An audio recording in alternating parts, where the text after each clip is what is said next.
तो दोस्तों स्वागत है आपके चैनल एग्जाम वॉरियर राम में। तो दोस्तों हम आ चुके हैं एक और नया प्रैक्टिस सेशन लेकर। ठीक है। और इसमें हम देखते हैं, ये हमारी प्रहार सीरीज है और ये हमारा ग्रुप बी का पेपर है जो आंसर की मैंने डाउनलोड करके आपको इसका सोल्यूशन करवा रहा हूँ। ठीक है। और मैं हर रोज हर डेट की एक आंसर की जरूर मैं सॉल्व करवाता हूँ। और इसमें हम देखते हैं एमसीक्यू, यानी किसके, तो जनरल साइंस के। तो टॉप 25 एमसीक्यू हम देखते हैं जीएस के। ठीक है। और वो इसलिए देखते हैं क्योंकि जो आप फ्रेशर लोग रहते हो, 10वीं पास करके आते हो और आपको पता नहीं रहता कि ग्रुप डी का लेवल कैसा आता है जीके में। क्योंकि मैथ तो बस 10वीं के लेवल पर रहती है तो कोई भी कर लेता है मैथ रीजनिंग। आपको जनरल साइंस पता नहीं रहता किस टाइप का रहता है, किस टाइप के क्वेश्चन बनते हैं। तो इसलिए मैं ये वाली सीरीज लाया हूँ। ये हमारी प्रहार सीरीज है। ठीक है। इसमें हम टॉप 25 एमसीक्यू देखते हैं जनरल साइंस के। तो आइए चेक करते हैं कौन से हमारे क्वेश्चन। तो देखो, ये हमारे 3/12/2025 में जो पेपर हुआ था ना, उसकी ही हुई है आंसर की। ओके दोस्तों। और ये देख सकते हो आपके सामने है, 9 बज के सुबह 9 बजे से 10:30 के बीच की ये शिफ्ट है। ठीक है। और ये आरआरबी लेवल 1 स्टेज 1 की ये आंसर की है। आप देख सकते हैं बिल्कुल ऑफिशियल है ये। ठीक है। आइए देखते हैं हम इसका पहला प्रश्न क्या है। तो पहला प्रश्न है, यूकेरियोटिक कोशिकाओं में चिकनी अंतर्द्रव्य जलिका मुख्य रूप से डैश के लिए होता है। क्या होता है? लिपिड संश्लेषण और विसहरण। यानी ये इसका सही आंसर हो जाएगा, यानी बी ऑप्शन इसका बिल्कुल करेक्ट आंसर हो जाएगा। ठीक है दोस्तों। आइए नेक्स्ट क्वेश्चन देखते हैं हम। ये बच्चे ने इंग्लिश में ये क्वेश्चन अटेम्प्ट किया, इसलिए इसका इंग्लिश लैंग्वेज है। तो which of the following statement is responsible for the atmosphere refraction. तो इसका सही आंसर क्या होगा? इसका सही होगा bending of light due to change in air density. ठीक है। तो इसका सही आंसर क्या हो जाएगा? ऑप्शन बी करेक्ट आंसर हो जाएगा। बी ऑप्शन बिल्कुल राइट आंसर हो जाएगा। आइए नेक्स्ट क्वेश्चन देखते हैं, प्रश्न नंबर तीसरा। प्रश्न नंबर है तीसरा हमारा, 220 वोल्टेज पर चलने वाला एक विद्युत इस्त्री अपने अधिकतम तापमान पर 840 वोल्ट की दर से ऊर्जा की खपत करता है। इस्त्री में प्रयुक्त कुंडली का प्रतिरोध कितना होगा? इसका सही आंसर क्या होगा दोस्तों? इसका सही आंसर हो जाएगा 57.6 जूल। इसका सही आंसर हो जाएगा। ठीक है। यानी बी ऑप्शन बिल्कुल करेक्ट आंसर हो जाएगा आपका। आइए हम नेक्स्ट क्वेश्चन देखते हैं। ये न्यूमेरिकल है जो कि आपके ग्रुप डी में एक दो न्यूमेरिकल आते हैं। ठीक है। जनरल साइंस में ये फिजिक्स के हैं। आइए नेक्स्ट क्वेश्चन हमारा प्रश्न नंबर है हमारा चौथा।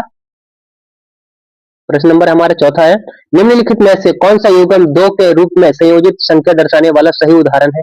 इसका सही आंसर क्या हो जाएगा दोस्तों? इसका सही आंसर हो जाएगा ऑप्शन बी बिल्कुल करेक्ट आंसर हो जाएगा। ठीक है। सल्फेट और सल्फाइड, इसका ये आंसर हो जाएगा। ओके। आइए हम नेक्स्ट क्वेश्चन देखते हैं। प्रश्न नंबर है हमारा पांचवा, एक समान वृत्तीय गति में वेग की दिशा क्या होती है? तो एक समान वृत्तीय गति में वेग की दिशा क्या होती है? इसका सही आंसर क्या हो जाएगा दोस्तों? ये हो जाएगा इसका वृत्त की स्पर्शिका के अनुदिश। वृत्त की स्पर्शिका के अनुदिश होती है इसकी समान गति। ओके। आइए नेक्स्ट क्वेश्चन देखते हैं। प्रश्न नंबर हमारा छठवा है। क्वेश्चन हमारा 6 है, तो चुंबकीय क्षेत्र रेखाओं के बारे में निम्नलिखित में से कौन सा कथन सही है? तो वे चुंबक के अंदर और बाहर बंद लूप बनाती है। इसका सही आंसर क्या हो जाएगा? ये ऑप्शन बिल्कुल करेक्ट आंसर हो जाएगा। ठीक है। आइए हम नेक्स्ट क्वेश्चन देखते हैं। प्रश्न नंबर हमारा 7वां, तो एक ध्वनि तरंग की आवृत्ति 4 kHz हर्ट्ज है और तरंग दौर 15 सेंटीमीटर है। तो 1.8 किलोमीटर की दूरी तय करने में इसे कितना समय लगेगा? इसका सही आंसर क्या हो जाएगा दोस्तों?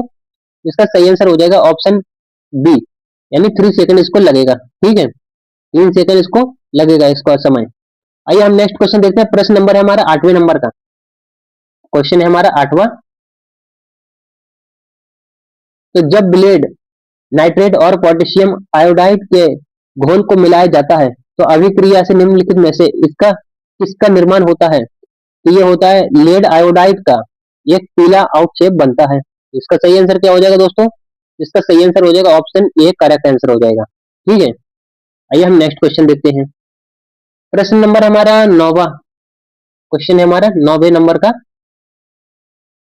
तो पादपों में लैंगिक जनन द्वारा उत्पन्न विविधता के महत्व के संदर्भ में दिए गए कथनों को पढ़िए और सबसे अधिक उपयुक्त विकल्प का चयन कीजिए। तो कथन हमारा ए है, जनन प्रजातियों की जनसंख्या के स्थायित्व से संबंधित है। बी ऑप्शन है, इस प्रकार समय के साथ प्रजातियों की उत्तरजीविता जीविता के लिए विविधता उपयोगी नहीं है। तो इसका सही आंसर क्या हो जाएगा? ए और बी दोनों इसके ही आंसर हो जाएंगे। ए और बी दोनों ऑप्शन बिल्कुल करेक्ट आंसर हो जाएंगे। ठीक है, यानी ए ऑप्शन इसका बिल्कुल करेक्ट आंसर हो जाएगा। ठीक है, ए और बी इसके दोनों ऑप्शन बिल्कुल सही है। आइए हम नेक्स्ट क्वेश्चन देखते हैं। प्रश्न नंबर है हमारा 10वें नंबर का। क्वेश्चन है हमारा 10वें नंबर का है, तो जब कोई अम्ल धातु कार्बोनेट के साथ अभिक्रिया करता है तो सामान्यतः कौन सी गैस उत्पन्न होती है? तो ये होती है कार्बन डाइऑक्साइड गैस। जब कोई अम्ल धातु कार्बोनेट के साथ अभिक्रिया करता है तो कौन सी गैस उत्पन्न होती है? तो ये होती है कार्बन डाइऑक्साइड। ठीक है, बी ऑप्शन इसका बिल्कुल सही आंसर हो जाएगा। ओके दोस्तों, आइए हम नेक्स्ट क्वेश्चन देखते हैं। प्रश्न नंबर हमारा 11वें नंबर का। क्वेश्चन है हमारा 11वां, 2 किलो द्रव्यमान का एक पिंड 10 मीटर सेकंड वेग से गतिमान है। 5 सेकंड के लिए 4 न्यूटन का बल प्रयुक्त किया जाता है, तो अंतिम वेग ज्ञात कीजिए। तो इसका सही आंसर क्या हो जाएगा दोस्तों? तो इसका सही आंसर हो जाएगा ऑप्शन डी, बिल्कुल करेक्ट आंसर हो जाएगा, जो कि 20 मीटर सेकंड इसका सही आंसर हो जाएगा। आप देख सकते हैं स्क्रीन पर। आइए हम नेक्स्ट क्वेश्चन देखते हैं। प्रश्न नंबर है हमारा 12वें नंबर का। प्रश्न है हमारा 12वां, तो विकासशील मानव भ्रूण द्वारा उत्पन्न अपशिष्ट का निपटान निम्नलिखित में से किस अंग की सहायता से किया जाता है? ये किया जाता है, ऑप्शन इसका डी हो जाएगा, जो कि प्लेसेंटा। प्लेसेंटा इसका सही आंसर हो जाएगा। ओके दोस्तों, और दोस्तों अगर ये चैनल पे अगर आए हैं तो एक बार अगर लाइक नहीं किया तो एक बार जरूर भाई लाइक कर देना, क्योंकि आपके एक लाइक से मेरे को बहुत मोटिवेशन मिलता है। ठीक है, एक बार लाइक जरूर कर देना और साथ ही में एक शेयर कर दोगे तो और अच्छी बात होगी। और अपना कमेंट करके अपना स्कोर जरूर बता देना भाई। ठीक है, कमेंट के माध्यम से, क्योंकि स्कोर जब तक बताओगे नहीं तब तक आपको भी कॉन्फिडेंस नहीं आएगा। और इसमें आपको अभी पहली पहली बार अभी देख रहे हो, अभी टाइम बहुत है अभी हमारे पास ग्रुप डी एग्जाम के लिए। तो अभी कम से कम कितने आंसर आने चाहिए? 25 में से कम से कम 15 से 18 के बीच में आना चाहिए आपका आंसर। ठीक है, और आपके पेपर होने तक मैं पूरी ही तैयारी करवा दूंगा। 25 में से 25 आप ला सकते हैं। ठीक है, तो आप बिल्कुल हमारे साथ जुड़े रहिए 25 में 25 लाने के लिए। ओके दोस्तों, आइए हम देखते हैं। प्रश्न नंबर हमारा 13वें नंबर का, तो यदि पृथ्वी की सतह पर मापे जाने पर किसी वस्तु का भार 60 न्यूटन है, तो चंद्रमा की सतह पर मापे जाने पर उसका लगभग कितना होगा? तो चंद्रमा के ऊपर होगा उसका 10 न्यूटन। ठीक है, यानी 10 न्यूटन होता है। कभी भी चंद्रमा का 10 से भाग कर देना और आपका आंसर आ जाएगा। ठीक है, सॉरी, एक मिनट, इसका आंसर ऐसे नहीं था। ये इसका सॉरी है, ये है जो है ना, इसका 6 से भाग करना पड़ता है, तो इसका सही आंसर हो जाएगा, यानी 10 न्यूटन इसका सही आंसर हो जाएगा। ठीक है, आइए हम नेक्स्ट क्वेश्चन देखते हैं। प्रश्न नंबर है हमारा 14वें नंबर का, तो अयस्क से अवशेषण गैंग को हटाने के लिए उपयोग की जाने वाली प्रक्रिया उनमें रासायनिक या भौतिक गुणों के अंतर के आधार पर कार्य करती है और इसे अयस्कों का डैश कहा जाता है। तो क्या कहा जाता है? समृद्धिकरण इसका कहा जाता है। अयस्कों का समृद्धिकरण कहा जाता है। इसका सही आंसर डी बिल्कुल करेक्ट है। और आप देख सकते हैं 14 में हमारे प्रश्न हो चुके हैं और 11 रह गए हैं। रोदर प्रश्न हमारा 11वें नंबर का 15 वाला है। रुदरफोर्ड के किस प्रयोग से परमाणु नाभिक की खोज हुई? तो ये हुई थी अल्फा कण प्रकीर्णन द्वारा। ठीक है, अल्फा किरणों के द्वारा इसकी परमाणु नाभिक की खोज हुई थी। इसका डी ऑप्शन बिल्कुल सही आंसर हो जाएगा। ओके दोस्तों, आइए नेक्स्ट क्वेश्चन देखते हैं। प्रश्न नंबर है हमारा 16वां, तो निम्नलिखित में से कौन सा एक विकल्प थॉमसन के परमाणु मॉडल पर सर्वोत्तम रूप से वर्णन करता है? तो परमाणु धनात्मक आवेश का एक गोला होता है, ठीक है, जिसमें इलेक्ट्रॉन तरबूज के बीजों की भांति अंतहीन होते हैं। इसका सही आंसर क्या हो जाएगा? इसका सही आंसर हो जाएगा ऑप्शन बी, बिल्कुल करेक्ट आंसर हो जाएगा। ठीक है, आइए नेक्स्ट क्वेश्चन देखते हैं। प्रश्न नंबर है हमारा 17, what is the type of bonding that usually exit in most of the carbon compound? इसका सही आंसर क्या हो जाएगा दोस्तों? इसका सही आंसर हो जाएगा कोवलेंट बॉन्डिंग। कोवलेंट बॉन्डिंग यानी सी ऑप्शन इसका बिल्कुल करेक्ट आंसर हो जाएगा। सी आंसर इसका बिल्कुल सही आंसर हो जाएगा। ओके, आइए हम नेक्स्ट क्वेश्चन देखते हैं। प्रश्न नंबर है हमारा 18वां। क्वेश्चन हमारा है 18वें नंबर का। वह प्रक्रिया क्या कहलाती है जिसमें श्वेत प्रकाश विभिन्न रंगों से विभक्त हो जाता है? कौन क्या प्रक्रिया कहलाएगी? ये कहलाएगी डिप्रेशन यानी विपेक्षण, विपेक्षण कहलाएगी, डिप्रेशन। ओके, इसका सही आंसर ए ऑप्शन बिल्कुल करेक्ट आंसर हो जाएगा। आइए हम नेक्स्ट क्वेश्चन देखते हैं। प्रश्न नंबर है हमारा 19वां। किसी वस्तु की स्थिति या स्थितिज ऊर्जा किस पर निर्भर करती है? किसी वस्तु की स्थितिज ऊर्जा किस पर निर्भर करती है? ये करते इसकी स्थिति या विन्यास की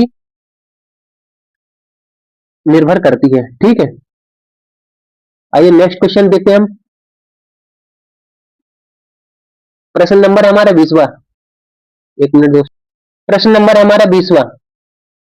एक कोशिका विभाजन होकर दो समान संतति कोशिकाएं बनती हैं जिनमें से प्रत्येक में गुणसूत्र संख्या जनक कोशिका के समान होती है।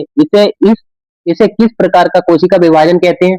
इसे कहते हैं हम समसूत्री विभाजन कहते हैं, यानी मिटोसिस विभाजन कहते हैं। ठीक है, तो इसका ए ऑप्शन बिल्कुल करेक्ट आंसर हो जाएगा।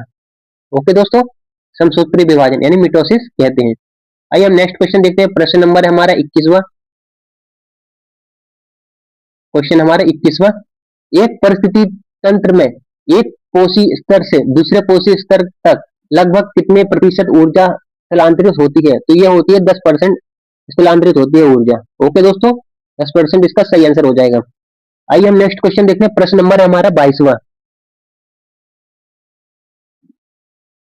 तो जीव द्रव झिल्ली यानी प्लाज्मा मेम्ब्रेन के अतिरिक्त निम्नलिखित में से कौन सा बाहरी आवरण पादप कोशिकाओं में मौजूद होता है? तो ये होता है कोशिका भित्ति मौजूद होती है। जीव द्रव में कौन सी भित्ति होती है? तो ये होती है कोशिका मौजूद होती है, कोशिका भित्ति। इसका डी ऑप्शन बिल्कुल सही आंसर हो जाएगा। ठीक है, आइए हम नेक्स्ट क्वेश्चन देखने वाले हैं। नेक्स्ट क्वेश्चन है हमारा what is the prevented when the fallopian tube in female R block? तो इसमें इसका सही आंसर हो जाएगा फर्टिलाइजेशन। फर्टिलाइजेशन इसका सही आंसर हो जाएगा, यानी डी ऑप्शन बिल्कुल करेक्ट आंसर हो जाएगा ये वाले क्वेश्चन का, 23वें नंबर का। आइए हम नेक्स्ट क्वेश्चन देखते हैं। प्रश्न नंबर हमारा 24वां। निम्नलिखित में से किस प्रक्रिया द्वारा बेकिंग सोडा से धावन सोडा प्राप्त किया जाता है? ये किया जाता है बेकिंग सोडा को गर्म करके, जल से क्रिस्टलीकरण करके ये प्राप्त किया जाता है बेकिंग सोडा। ठीक है, तो इसका ए ऑप्शन बिल्कुल सही आंसर हो जाएगा। ओके दोस्तों, आइए हम नेक्स्ट क्वेश्चन देखते हैं। प्रश्न नंबर है हमारा 25वां। क्वेश्चन हमारा है 25वां। तो पादपों में धनात्मक गुरुत्वानुवर्तन संचलन के लिए उत्तरदायी है। तो क्या है उत्तरदायी? गुरुत्वावर्तन। इसका सही आंसर हो जाएगा गुरुत्व, यानी सी ऑप्शन बिल्कुल सही आंसर हो जाएगा।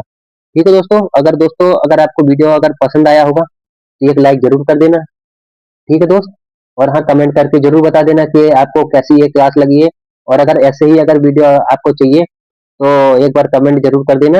ओके दोस्त, और साथ ही एक बार शेयर जरूर कर देना, क्योंकि शेयर नहीं करोगे तो हमारी फैमिली बढ़ेगी नहीं, और फैमिली नहीं बढ़ेगी तो यार मेरे को भी यार थोड़ा डिमोटिवेट टाइप आएगा मेरे अंदर की, मैं इतना मेहनत कर रहा हूँ आपके लिए और आप एक शेयर भी नहीं कर सकते हो। ठीक है भाई, तो एक शेयर आप जरूर कर देना। और हाँ, इसकी पीडीएफ अगर चाहिए तो आप मेरे को इंस्टाग्राम पे मिलिए, मैं वहां पे आपको पीडीएफ भेज दूंगा आपके इंस्टाग्राम पे। ठीक है, मेरी बायो में जाके इंस्टाग्राम पे मेरे को मैसेज कर देना। ठीक है दोस्तों, फ्री पीडीएफ आपको दे दूंगा। तो मिलते हैं नेक्स्ट वीडियो में, तब तक के लिए धन्यवाद। जय हिंद, वंदे मातरम।